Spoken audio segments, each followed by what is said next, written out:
ये सत्य है कि एक दिन सबको मरना है, परंतु ये सत्य जानते हुए भी सबको अमर रहना, सदा जीवित रहना। आप भी सदा जीवित रहना चाहते होंगे, अपने संतान और उनकी संतान को आनंद करते देखना चाहते होंगे, अपना व्यापार बढ़ते देखना चाहते होंगे। परंतु बड़े बड़े ज्ञानियों ने तो यही कहा है कि कोई भी अमर नहीं, किसी न किसी रूप में कोई रोग, विनाश या मृत्यु आपको पकड़ ही लेंगे, है ना? परंतु यदि मैं आपसे कहूं कि आप अमर हो सकते हो, आप सदा जीवित रह सकते हो, तो क्या आप मेरा विश्वास करेंगे? नहीं? जानते हैं ये दिया क्या कर रहा है? ये दिया अमर हो रहा है। अपनी लौ से अनेक दिए जलाए। हाँ, कुछ समय पश्चात ये स्वयं बुझ जाएगा, परंतु अपना प्रकाश जीवित रखेगा। और यही सीधा सा रहस्य है अमर होने का, क्योंकि दीपक का अस्तित्व उसके प्रकाश से है। प्रकाश नहीं तो दीपक समान, और यदि प्रकाश जीवित रहेगा तो दीपक का लक्ष्य पूर्ण हो जाएगा।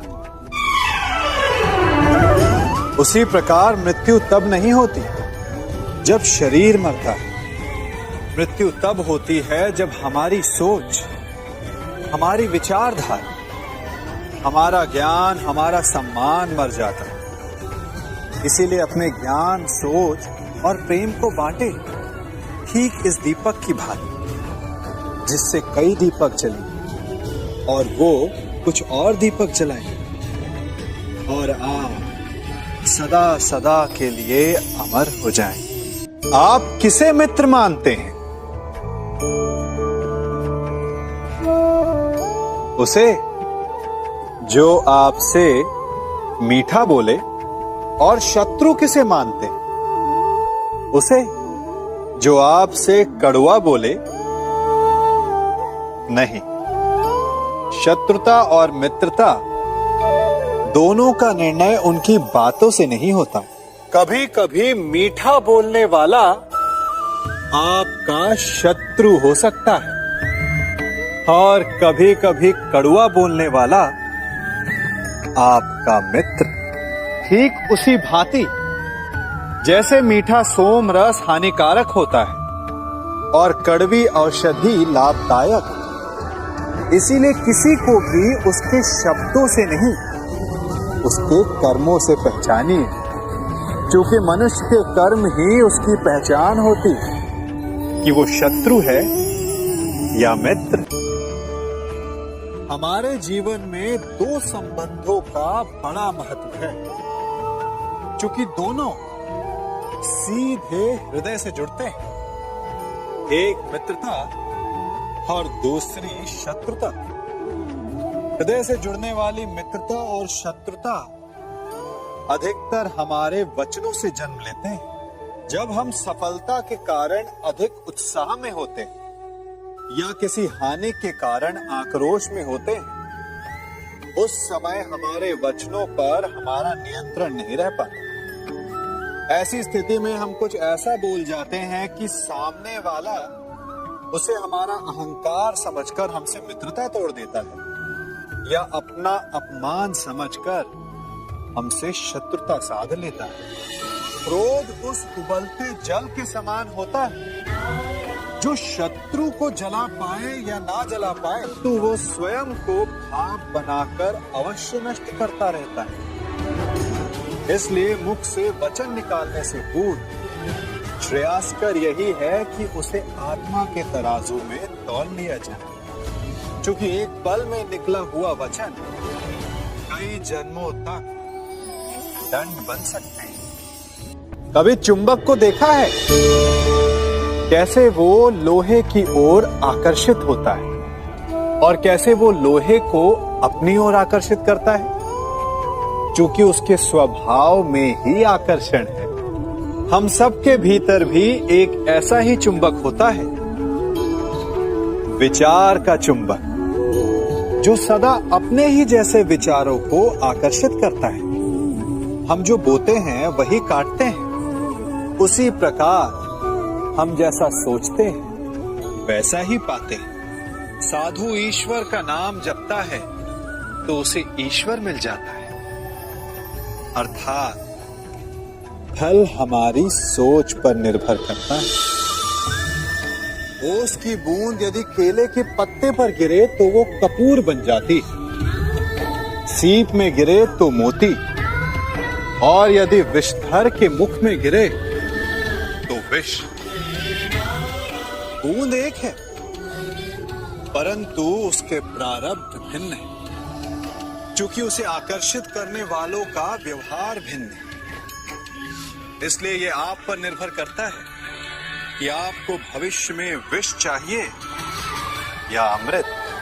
स्मरण रखें, हम वही बन जाते हैं जैसा हम सोचते हैं, जैसा विश्वास रखते हैं। ये आपका विश्वास ही है जो ये निर्धारित करेगा कि आपको विष मिलेगा या अमृत। इसलिए अपनी सोच को सुदृढ़ रखिए, सकारात्मक रखिए, और फल भी सकारात्मक ही आएगा।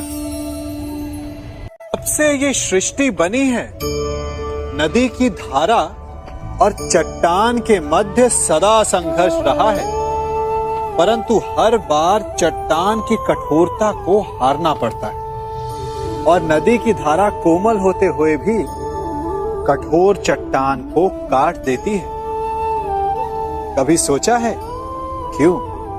चट्टान इतनी कठोर और जल इतना कोमल, चट्टान इतनी दृढ़ और जल इतना लचीला, फिर भी सदा जल कठोर चट्टानों के मध्य से अपना मार्ग बना ही लेती है। कारण केवल एक है, और वो है लगातार चलने की क्षमता। जल बढ़ता रहता है, चट्टान अडिग रहती है। इसी कारण जल चट्टान को काटकर मार्ग बना लेता है। इसलिए लगातार चलते रहिए, रुकिए मत, क्योंकि चट्टान जैसी हर समस्या को आप भी जल की तरह काट सकते हैं। हम सबका मन करता है कि हम जीवन में ऐसे शिखर पर पहुंचे जहां हमसे ऊपर कोई ना हो, जहां हमें कुछ करने की आवश्यकता ना पड़े, है ना? कुछ लोग इस शिखर पर पहुंच भी जाते हैं, परंतु उनका मन सदा विचलित रहता है। इतनी मनोरंजक बात है ना कि जिस विश्राम को पाने के लिए हम इतनी मेहनत करते हैं, इतना परिश्रम करते हैं, वो हमें मिलता ही नहीं। कारण स्वयं सोचिए, वन का राजा होने के पश्चात भी सिंह को अखेट के लिए परिश्रम क्यों करना पड़ता है? सोचिए। मैं बताता हूं, क्योंकि राजा होने का अर्थ ये नहीं कि वो सदा सोता रहे और मृग स्वयं उसके समक्ष आकर कहेगा कि आइए महाराज, मुझे खाकर अपनी भूख मिटाइए। तो समझ लीजिए, कार्य आपके परिश्रम से संपन्न होते हैं, केवल कामना से नहीं। यदि आप नीचे हैं तो सदा स्मरण रखें कि आपका परिश्रम ही आपको ऊंचाइयों पर ले जाएगा, और यदि आप ऊंचाई पर हैं तो वहां पर भी रहने के लिए आपको निरंतर परिश्रम करते रहना होगा। अर्थात परिश्रम से मुक्ति नहीं है, क्योंकि परिश्रम ही जीवन है। इस फल को देख रहे हैं आप? अभी अभी अपनी डाल से अलग हुआ है। बड़ा दुख होता है ना जब आप अपने उद्गम से अलग होते हैं, परंतु ये दूरी भी आवश्यक है। अब इस फल को ही ले लीजिए। अपने जीवन दाता वृक्ष से अलग होकर ये ना केवल किसी की भूख शांत करेगा, अपितु इसके भीतर के बीज से एक नए वृक्ष का सृजन भी होगा और कई फल जन्मेंगे। सृजन की प्रतिक्रिया में पीड़ा आवश्यक है। यदि पीड़ा नहीं होगी तो सृजन नहीं होगा।